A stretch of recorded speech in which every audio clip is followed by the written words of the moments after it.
Mais bien aimé, l'enfer est réel. Toi qui crois que l'enfer n'est pas réel, bien aimé, l'enfer est réel. N'attends pas de mourir pour voir la réalité de l'enfer. L'enfer est réel.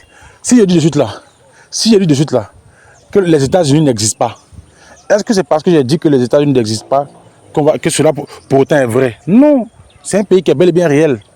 Voici notre bien-aimé, notre servante de Dieu, de la Russie, qui a donné un témoignage depuis 1996. Elle a vu des personnes en enfer. Dieu lui a montré l'enfer, la vie des personnes. Et elle a vu particulièrement une personne qu'elle connaissait très bien, une servante de Dieu, qui avait le don de prophétie, qui est partie en enfer parce qu'elle a fait quelque chose vraiment de grave. Donc suivez le témoignage, partagez la vidéo, mettez un like, mettez un commentaire. Ces choses-là aident la vidéo. Ça aide la vidéo. Partagez pour que Dieu aussi puisse parler au cœur des personnes. Ça puisse édifier, sauver des âmes. Que Dieu vous bénisse, c'est l'évangéliste Israël. Soyez richement bénis. Que Dieu vous bénisse abondamment. Shalom. Vous savez, je vais vous dire, j'ai vu 8 âmes que le Seigneur a fait remonter de l'enfer. Je n'étais pas en enfer. Je vous prie de ne rien ajouter à ce dont je témoigne. Mais j'ai vu 8 âmes qui ont été remontées de l'enfer. Et elles m'ont expliqué pourquoi elles s'étaient retrouvées en enfer. Vous savez, je vais vous donner 4 exemples. J'en garderai 4 pour un autre jour. Lorsque le Seigneur m'a dit qu'il me conduirait dans les profondeurs de l'enfer, et alors je témoignerai des 4 autres exemples. Vous savez, alors que je pleurais déjà, j'avais le cœur dur, j'étais cruel. Je n'arrivais pas à pardonner. Mais quand j'entendais ces cris, j'avais tellement mal. Je me demandais, qu'est-ce que c'est que ce cri? Je pensais ainsi. Et vous savez, je me suis soudainement senti très mal à l'aise. Et j'ai vu la première personne qui est remontée de l'enfer. C'était un jeune frère. Je le connaissais depuis l'époque de l'Union soviétique. Il avait 25 ans quand il s'est tué dans un accident. Vous savez, quand il s'est tué, il y a une prophétie ou une vision selon laquelle ce frère était allé au ciel. Mais il n'est pas allé au ciel. Il s'est retrouvé en enfer. Et il a commencé à m'expliquer pourquoi il était y allé. Il y était allé. Je pense que cela servira d'enseignement à beaucoup de nos jeunes frères et sœurs. Je veux vous prévenir. Si un jour, frères et sœurs, vous vous êtes promis quelque chose, vous devez l'accomplir. Si vous avez fait une promesse et que vous ne l'avez pas tenue, vous serez responsable de cela. Et le Seigneur a réclamé l'âme de ce frère. Il était jeune et prêchait en Sibérie. Il s'y était rendu et il y avait une construction de 3 églises. La première, la deuxième et la troisième. C'était un fervent croyant. Un jour, il a voulu retourner en Ukraine. Il y est retourné. Et vous savez, il a commencé à travailler avec la jeunesse, à faire des campagnes d'évangélisation. Mais ensuite, il a voulu se marier et a décidé de chercher une sœur en Christ. Il s'est rendu dans une ville, il a trouvé une sœur et a commencé à la fréquenter. Un jour, ce qui s'est passé exactement là-bas, je ne le sais pas, mais il m'a expliqué qu'ils avaient péché ensemble. Cette sœur est tombée enceinte. Et vous savez, d'une manière ou d'une autre, ils n'ont pas réussi à assumer leur acte. On cherchait à identifier le coupable dans cette affaire et cette sœur a désigné ce frère. Mais vous savez, personne ne pouvait le croire parce qu'il était un fervent croyant. Lui, il a commencé à nier et a dit qu'elle mentait, qu'elle ne disait pas la vérité. Et il est arrivé que lorsqu'ils priaient, ou selon leur usage des révélations, ils ont reçu une prétendue révélation affirmant que ce n'était pas vrai et qu'elle mentait sur son compte.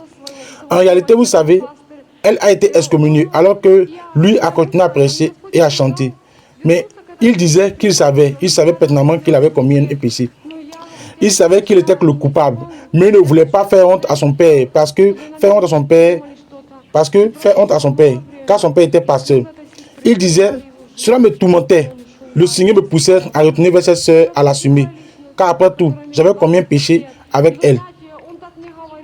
Mais il a dit, j'avais promis et je n'ai pas tenu ma promesse. Je le ressentais, mais je ne voulais pas que les gens pensent quoi que ce soit de moi, de mal de moi.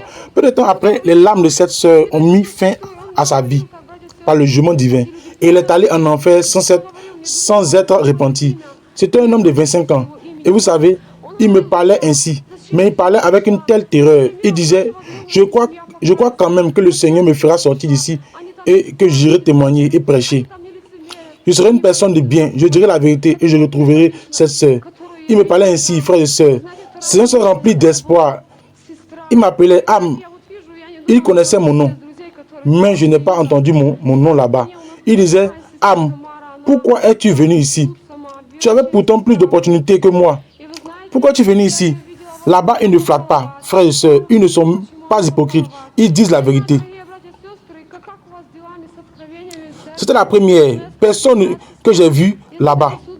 Vous savez, la deuxième personne était une sœur. Et vous savez, je la vois et je n'arrive pas à croire ce que je voyais. C'était une amie que je connaissais depuis l'époque de l'Union soviétique, à Irpin. Nous avions cette sœur Tamara. Elle était une vaisselle, un instrument de Dieu. Une sœur très croyante, Seigneur. Et vous savez, je l'ai vue en enfer. Elle s'est retrouvée en enfer. Et je vais vous expliquer pourquoi. Je ne sais pas, chers frères et sœurs, comment vous gérez les révélations dans votre église. Mais je te le dis, mon frère, ma sœur, si tu es un instrument de Dieu et qu'un jour tu entends la voix de Dieu, si le Seigneur t'adresse une parole, alors n'y ajoute rien. Je vous en supplie, frères et sœurs. Quand vous ajoutez ce que le Seigneur dit, vous devrez en répondre. Et ainsi que cette sœur a perdu l'éternité. Vous savez, elle avait été choisie par le Seigneur. Le Seigneur lui avait donné le don de prophétie. Elle entendait la voix de Dieu. Et elle a commencé à avoir beaucoup de zèle pour cela. Mais vous savez comment elle faisait? Elle entendait la voix et commençait à ajouter des choses à ce que le Seigneur disait. Elle ajoutait simplement. Et le Seigneur parlait à une âme. Mais elle rajoutait ses propres mots. Alors le Seigneur a commencé à lui dire directement, âme, tu ne peux pas faire cela. C'est un péché. Si tu continues de faire cela, ce n'est pas selon ma volonté. Mais elle n'a pas écouté. Et un jour, elle a voulu voir un tel don de chasser les démons, ressusciter les morts ou guérir les malades. Mais le Seigneur lui a dit, je t'ai donné un don, travaille au sein de mon peuple et n'ajoute rien. Elle n'arrivait pas encore à comprendre cela. Elle voulait pour elle-même de la gloire. Elle ajoutait aux paroles de Dieu, car elle aimait être louée. Et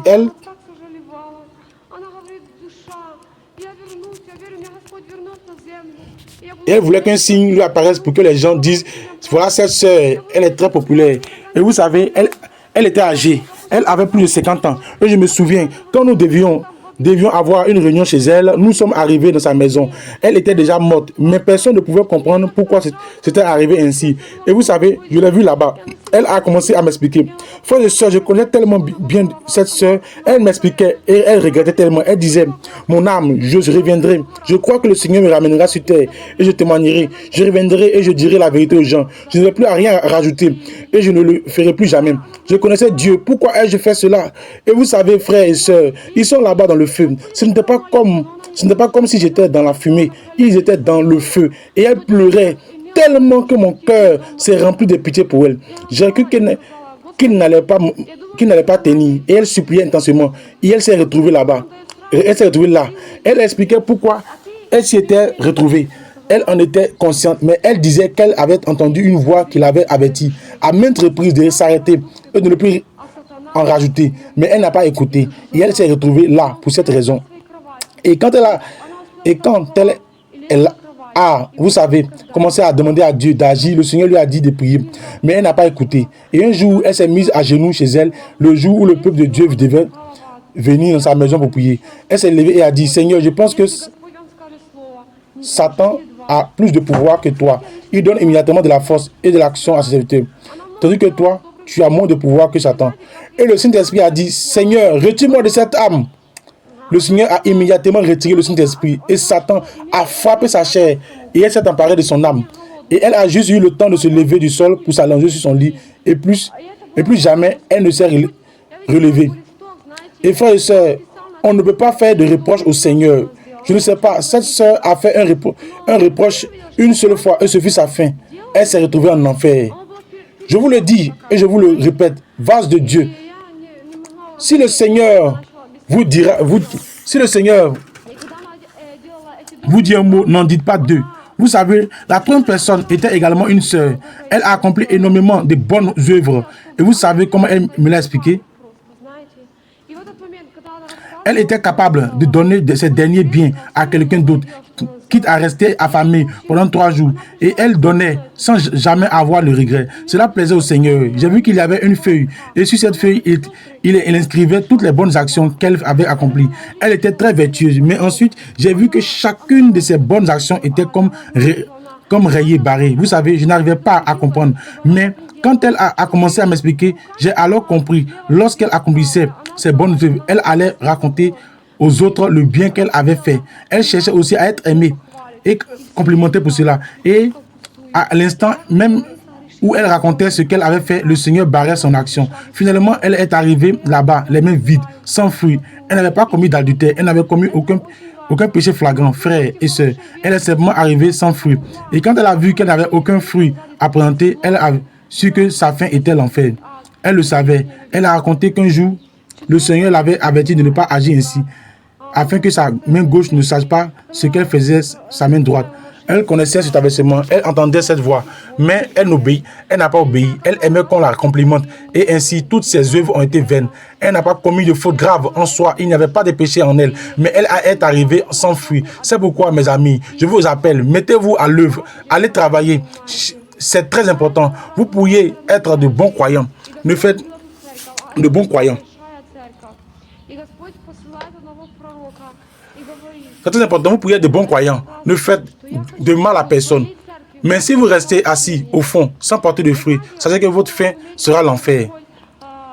Il n'y aura personne de stérile au ciel. La quatrième personne était un frère. Il était pasteur. Il était pasteur d'une église. Lorsqu'une voiture l'a renversé, il est mort à l'âge de 38 ans. Je ne sais pas de quelle église vous faites partie, peu importe. Mais je vous dirai que j'ai vu cette âme et je témoigne de ce qu'elle m'a expliqué. Je vais transmettre cela et c'est à vous de voir comment vous le recevez. Vous savez, ce frère était pasteur d'une église et le Seigneur aimait cette église. Ce n'était pas une grande église. Le Seigneur a envoyé un prophète pour dire à ce pasteur, je veux que dans ton église, il y ait la plénitude de l'enseignement. Vous savez, il ne parvenait pas à comprendre. Mais plus tard, le Seigneur l'a envoyé une seconde fois. Le Seigneur l'a envoyé une seconde fois pour dire, je veux que dans ton église, on pratique la Sainte Seine. Vous savez, je vais vous dire, quand j'étais en Amérique, je ne pratiquais pas le lavement des pieds et je ne considérais pas cela comme nécessaire. Mais quand le Seigneur me l'a révélé, j'ai regretté tout ce temps perdu. Et vous savez, ce frère, dans son église, il n'avait pas le lavement des pieds. Il était opposé. Ce n'était pas qu'il était contre par lui-même, mais c'est son père qui lui avait enseigné que ce n'était pas nécessaire. Et quand son père est mort, il a pris sa place comme pasteur.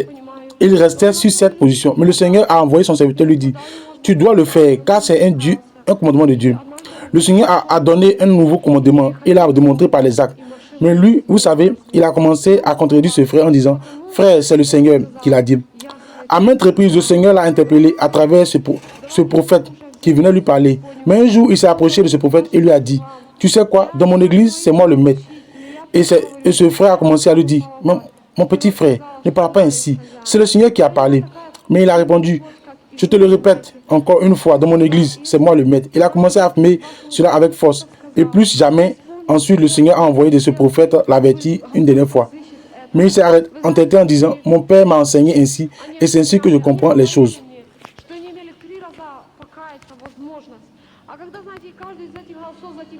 Et il a commencé à haïr ce frère. Le Seigneur lui a donné l'occasion de se repentir. Mais il ne l'a pas fait. Un jour, alors qu'il marchait dans la rue et traversait la route, une voiture l'a mortellement renversé.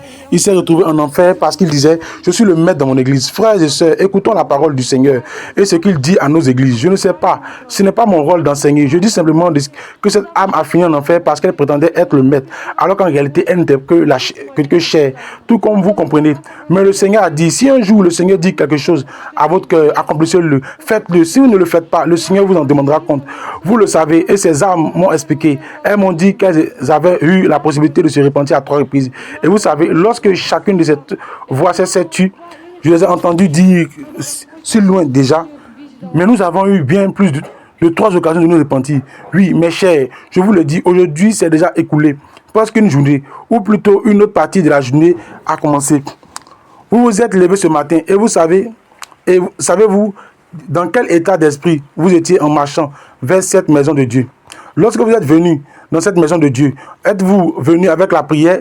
Car comme le Seigneur l'a révélé, certains viennent ici simplement par curiosité, juste pour écouter. Je regarde vos visages, j'ai beaucoup de peine pour vous. Certains d'entre vous ne prient même plus depuis longtemps. Vous savez, frères et sœurs, sachez une chose, la prière est une force, je ne sais pas, mais je ne voudrais pas vous voir lorsque le Seigneur commencera à frapper sa maison.